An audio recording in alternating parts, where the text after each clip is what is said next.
Okay, this is problem E2-8.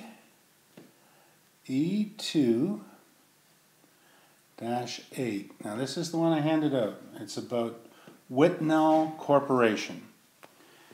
In July 31st, year ended July 31st. So we know the time period is a year and it ends July 31st, 2012. There's a list of accounts: salaries and wages payable, salary and wages expense, supplies expense, and so on. It asks to prepare an income statement, then a retained earnings statement for the year, and finally a classified balance sheet. So we go through the accounts. We always start off with the income statement. So the name of the company, Whitnell Corporation. Now we know it's a corporation, so it has shareholders. So it'll be shareholders' equity and retained earnings. This is the income statement. Income statement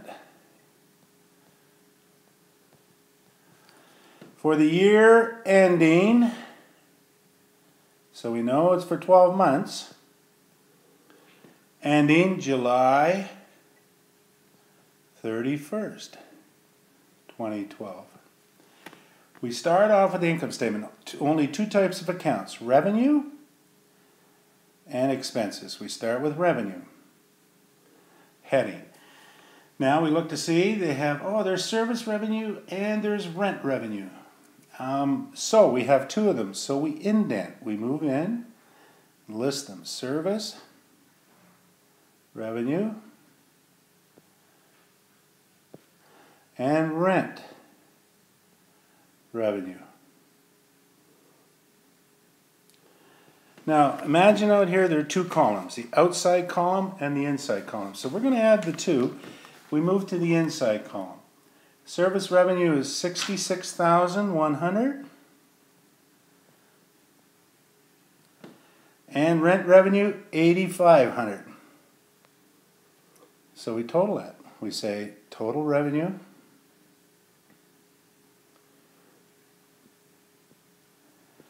and we carry it to the outside. We don't put the total beneath it. We move it to the outside column, $74,600. Now we have a heading called expenses. And we go through and we look, and we have three expenses: salaries, supplies. I'm not going to put supplies expense because we're going to run out of room, and depreciation. Okay, I'm going to add them in the inside column, carry it to the outside. So salaries, was $57,500. Supplies, $15,600. And depreciation, $4,000. Draw a line and carry the total to the outside. $77,100. Total expenses. Total expenses. Now the net income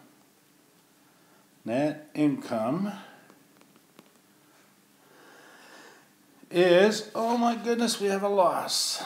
The expenses exceeded revenue, so we have a loss, $2,500. And when we show a loss, we bracket it. So the shareholders actually lost $2,500 from revenue and expenses this year, from their income statement. And that completes the income statement. Always revenue first and expenses. Net income is total revenue. Now we do next the retained earnings statement. So it's headed up Whitnell Corporation and retained earnings.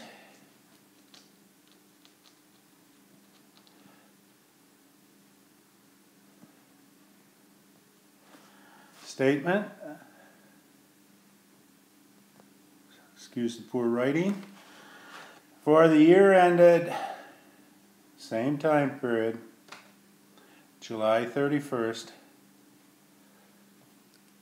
2012. Now this is the statement for the retained earnings, is the shareholder statement. So we start off with retained earnings. How much have we, as the company, earned and not given back up until August 1st? August 1st, 2011, at the beginning of this year. And that was $34,000. Now, instead of add net income, we had a loss. So we have to deduct less a loss. Net loss.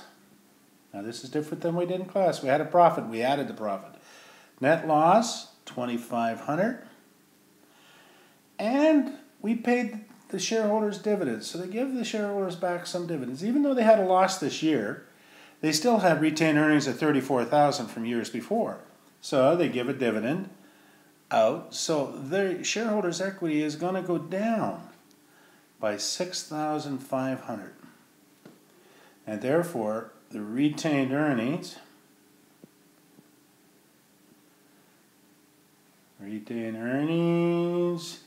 July 31st, the end of this time period, 2012, will be $27,500. And that's the retained earnings. Now this retained earnings will be carried over to the balance sheet. Now all other accounts are in the balance sheet. So I'm not going to write the heading of the corporation this time. I only have so much room. This is the balance sheet. And notice it's just one period of time. The end of business, July 31st. The income statement is a moving picture. The balance sheet's a snapshot. As at the end of business, July 31st, 2012. Here we have our assets, our liabilities, and our owner's equity. So we start off with assets. Now this is a classified balance sheet. So we have current assets. All right. Now current assets are, in this case, cash, which we're going to add 29.2. We go to the inside column. And accounts receivable. Now I'm going to use the short form. You're not supposed to do that. 9,780. That's 780. So total current assets then 38,980. Now property, plant, and equipment. I am just going to say long-term asset. Long-term assets. Remember, they could be property, plant, and equipment. They could be fixed or long-term. Here we have equipment.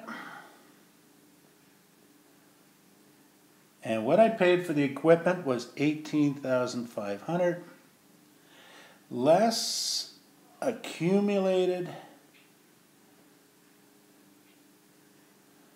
depreciation. Short form for depreciation. That's how much I've used up of the equipment. $6,000. So the unused portion of the equipment is $12,500. And those are the only assets we have. So therefore, total assets,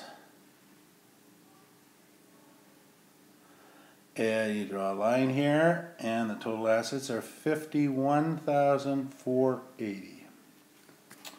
Okay, now liabilities. Current liabilities.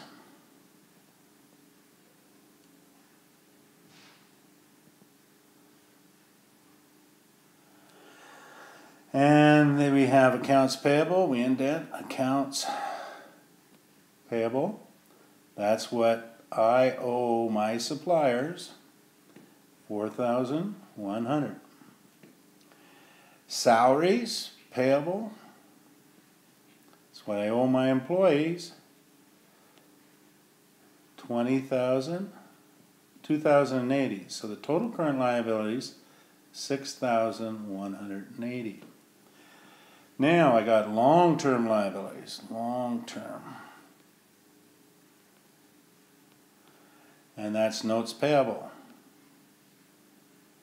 That's all I have is one. and that goes right to the outside, so it's 1,800. So total liabilities then, got to write smaller here, is these two, 7,980. Now the shareholders' equity. I've got it. I can't put the shareholders' equity here. It's just common stock. But that's what the shareholders put in, and they put in 16,000. And retained earnings.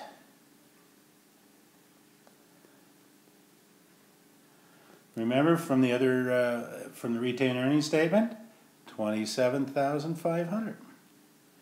So total shareholders' equity then is 43,500.